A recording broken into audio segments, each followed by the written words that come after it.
Hello friends, welcome to Ammu's kitchen. இன்றைக்கி என்ன பார்க்க போகிறோன்னாக்கா சில டிப்ஸு தான் காமிக்க போகிறேன். வாங்க வீடியோக்குள்ளே போகலாம்.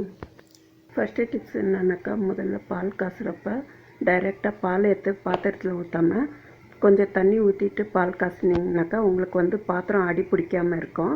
இந்த பாத்திரம் தண்ணி ஊற்றாமல் பால் காசுந்து இது பாருங்கள் எவ்வளோ அடி பிடிச்சிருக்கு. கழுவுறதுக்கும் நம்மளுக்கு கஷ்டமாக இருக்கும். இந்த பாத்திரம் தண்ணி ஊற்றி காசுந்து இது பாருங்கள் அடியே பிடிக்கல. கழுவுறதுக்கும் நம்மளுக்கு ஈஸியாக இருக்கும். ரெண்டாவது டிப்ஸு, இது பாருங்கள் பால் காசுற வெளியே நம்ம அங்கேயே நின்றுன்னு பார்த்துன்னு இருக்காமல் இது போல் சிம்மில் வச்சுட்டு இது மேலே கரண்டி ஒன்று வச்சிட்டிங்கனாக்கா பால் பொங்காமல் இருக்கும். நீங்கள் வேறு வேலை கூட பார்த்துக்கலாம். அப்படி இல்லைன்னாக்கா பால் பொங்கி வரப்போ கொஞ்சோண்டு தண்ணி ஊற்றிட்டோம்னா பால் பொங்காமல் இருக்கும். நீங்களும் ட்ரை பண்ணி பாருங்கள் ஃப்ரெண்ட்ஸ். ஹார்லிக்ஸு பூஸ்ட் எல்லாம் கலக்கிறப்போ நிறைய பேருக்கு கட்டிக்கும். சர்க்கரை இல்லைன்னா நாட்டு சர்க்கரை எது வேணுன்ட்டு கலந்து அது ஆற்றணுன்னாக்கா நம்மளுக்கு கட்டிக்காமல் வரும். நான் காஃபி பவுட்ரு தான் போட்டிருக்கேன். இங்கே பாருங்கள், நான் ஆற்றி காமிக்கிறேன். பாருங்கள், கட்டிக்கவில்லை, வெறும் சர்க்கரை தான் இருக்குது. அடுத்த டிப்ஸ் பூண்டு எப்படி ஈஸியாக உரிக்கிறதுன்னுட்டு பார்க்கலாம். பூண்டு உரிச்சோம்னாக்கா நம்மளுக்கு நகை சந்திலெல்லாம் அப்படியே ஒரு நாளெல்லாம் எரிசல் எடுக்கும். அதனால ஈஸியான முறையில் இது போல் நம்ம கட் பண்ணி எடுத்துக்கலாம். ரெண்டு பக்கமும் கட் பண்ணி எடுத்துக்கலாம். இது போல் கட் பண்ணி எடுத்துகிட்டு இது போல் உரிச்சிக்கலாம். இப்போ பாருங்கள், நகம் கொஞ்சம் கூட யூஸ் பண்ணாமல் நம்ம இது கத்தியில் இப்படி சுரண்டி எடுத்துட்டோம்னாக்கா ஈஸியாக வந்துடும். அப்படி வேணும்னாக்கா உங்களுக்கு நடுவில் ஒரு கீரல் போட்டுக்கினாக்கா இன்னும் ஈஸியாக இருக்கும். பாருங்கள் எவ்வளோ ஈஸியாக வந்துடுது. போல் உரிச்சாக்கா எவ்வளோ பூண்டு ஒரு நாள் கொஞ்ச நேரத்துலேயே உரித்து ஏற்றுக்கலாம். நீங்களும் ட்ரை பண்ணி பாருங்கள் ஃப்ரெண்ட்ஸ். முட்டை வேக வைக்கிறப்போ சில பேருக்கு உடஞ்சி மேலெல்லாம் வந்துடும். இது போல் பாத்திரத்தை வச்சுட்டு தண்ணி ஊற்றிட்டு முட்டை அடியில் நின்னாக்கா நல்லா இருக்குதுன்னுட்டு மேலே தேலி வந்துச்சுனாக்கா கெட்டு இருக்குது யூஸ் பண்ணாதீங்க. இது போல் வேக வச்சு எடுத்துக்கலாம். அது கூட வெங்காயத்தோல் போட்டோம்னாக்கா முட்டை உடையாமல் வரும்.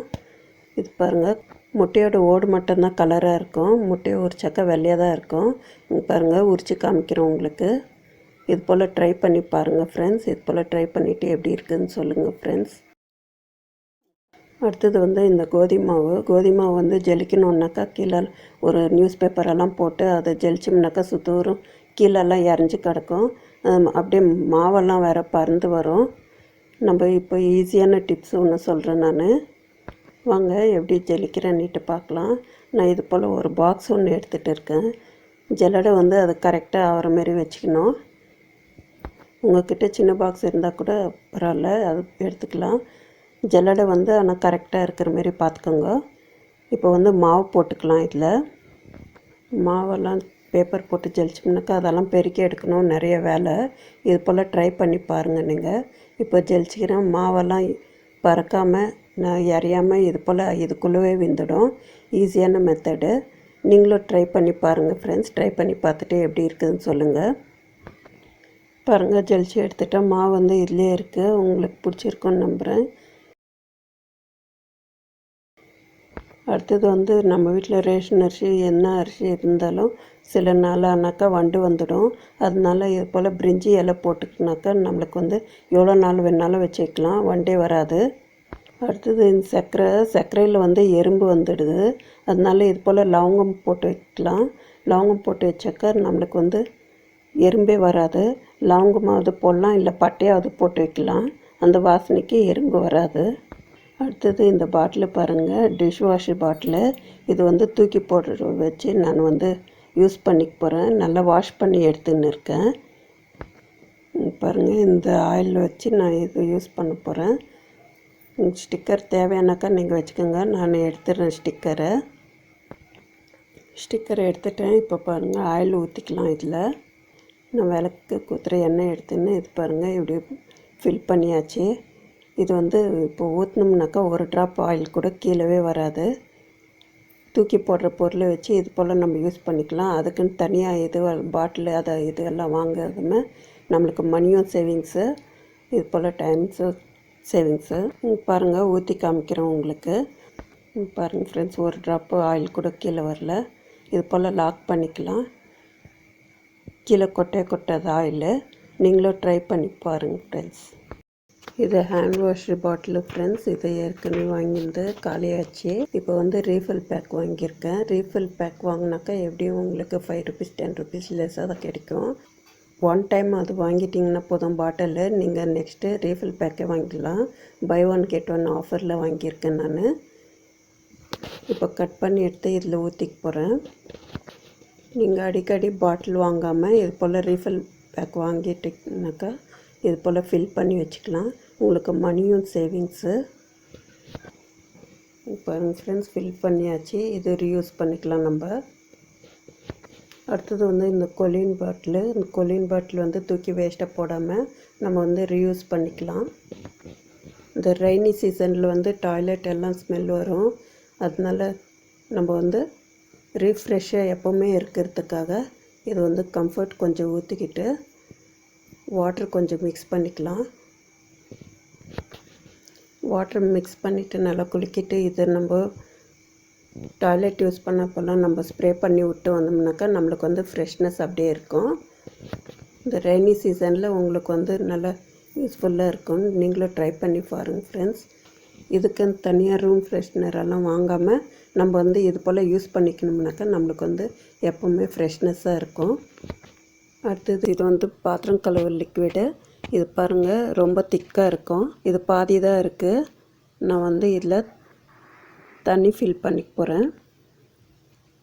இது போல் தண்ணி ஃபில் பண்ணிவிட்டு நல்லா குலுக்கி விட்டுக்கினீங்கனாக்கா உங்களுக்கு வந்து ரொம்ப நாளைக்கு யூஸ் பண்ணலாம். மணியும் சேவிங்ஸு. நீங்களும் ட்ரை பண்ணி பாருங்கள் ஃப்ரெண்ட்ஸ். அடுத்தது வந்து எல்லாருக்கும் இப்போ டேண்ட்ரஃப் நிறைய ஃபார்ம் ஆகுது. அதனால டைரெக்டாக ஷாம்பு வந்து அப்ளை பண்ணாமல் நீங்கள் வந்து வாட்டர் மிக்ஸ் பண்ணி அப்ளை பண்ணிங்கனாக்கா உங்களுக்கு வந்து டேண்ட்ரஃப் கம்மியாகும். அடுத்தது வந்து மிக்ஸி ஜாரு நம்ம என்னதான் நம்ம யூஸ் பண்ணிவிட்டு க்ளீன் பண்ணி வச்சுருந்தாலும் அடியில் வந்து எதானு நம்மளுக்கு கண்ணுக்கு தெரியாமல் பாக்டீரியா ஃபார்ம் ஆகிருக்கும். அதனால என்ன செய்யலாம்னாக்கா நம்ம வந்து யூஸ் பண்ணுற டிஷ் வாஷ் வந்து ஒரு ட்ராப் விட்டுட்டு அதில் ஹாட் வாட்டர் கொஞ்சம் போட்டு மிக்சியில் போட்டு அடிச்சிட்டோம்னாக்கா இது வந்து நம்மளுக்கு பாக்டீரியாலாம் ஃபார்ம் ஆகாமல் மிக்ஸி ஜாரும் க்ளீன் ஆகிடும். நீங்களும் ட்ரை பண்ணி பாருங்கள் ஃப்ரெண்ட்ஸ். இந்த மூடியெல்லாம் கூட எவ்வளோ க்ளீன் ஆகிடுச்சு பாருங்கள். இந்த ரப்பர் ஆண்டை கூட நம்மளுக்கு பாக்டீரியா ஃபார்ம் ஆகிருக்கும். இதுவும் க்ளீன் ஆகிடுச்சு. நீங்களும் ட்ரை பண்ணி பாருங்கள் ஃப்ரெண்ட்ஸ். இது போல் எல்லார் வீட்லேயும் மேட்ச் பாக்ஸ் இருக்கும். இப்போ வந்து ரெய்னி சீசன்ன்றதுனால நம்ம அப்படியே மேட்ச் பாக்ஸ் வச்சுருந்தோம்னாக்கா கீச்சோம்னா கூட தனியாக அந்த மருந்து தனியாக வரும். அதனால் இப்போ புதுசில் எப்படி இருக்குதோ அதே போல் எப்போவுமே இருக்கிற மாரி பண்ணுறதுக்கு நான் ஒரு டிப்ஸு சொல்கிறேன் ஃப்ரெண்ட்ஸ். இது போல் டபுள் டேப் எடுத்துக்கலாம். இது போல் சின்ன பாக்ஸ் இருந்தால் கூட போதும். அந்த குச்சி பிடிக்கிற அளவுக்கு சின்ன பாக்ஸு வச்சுக்கோங்க. இது போல் டபுள் டேப்பு இந்த மேட்ச் பாக்ஸ் சைஸ்க்கு கட் பண்ணி எடுத்துக்கோங்க. இதே வந்து 2ஆக கட் பண்ணிக்கலாம்.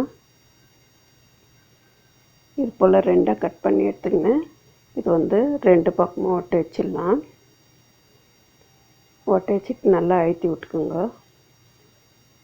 இது போல் ஒட்ட வச்சுக்கலாம்.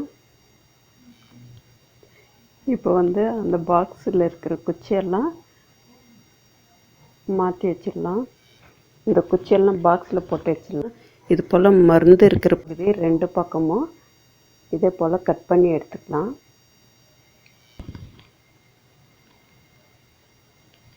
இது போல் கட் பண்ணி எடுத்துட்டு இதை எடுத்து ஒட்ட வச்சுக்கலாம் நம்ம. இப்போ வந்து இந்த ஸ்டிக்கரை எடுத்துகிட்டு இது மேலேயே ஒட்ட வச்சிடலாம். நல்லா அழுத்தி விட்டுக்கலாம். இதே போல் 2 பக்கமும் ஒட்ட வச்சிடலாம். போல் ஒட்ட வச்சுட்டு இப்படி மூடி வச்சிட்டோம்னாக்கா இது மருந்து பகுதி வந்து பாக்ஸுக்குள்ளே இருக்கும். அதனால ஏர் டைட் கண்டெய்னர்ன்றதுனால இது வந்து நம்பத்தே போகாது. எப்போவுமே இதே போல் இருக்கும். புதுசாகவே நம்ம எப்படி வைக்கிறோமோ அதே போல் இருக்கும். மாதம்னா ஆகட்டும் வருஷம்னா ஆகட்டும் இதே போல் தான் இருக்கும். நீங்களும் ட்ரை பண்ணி பாருங்கள் ஃப்ரெண்ட்ஸ். பாருங்கள் எவ்வளோ நல்லா எரியுதுன்னு. இந்த டிப்ஸ் எல்லாம் உங்களுக்கு யூஸ்ஃபுல்லாக இருக்கும்னு நம்புகிறேன் ஃப்ரெண்ட்ஸ்.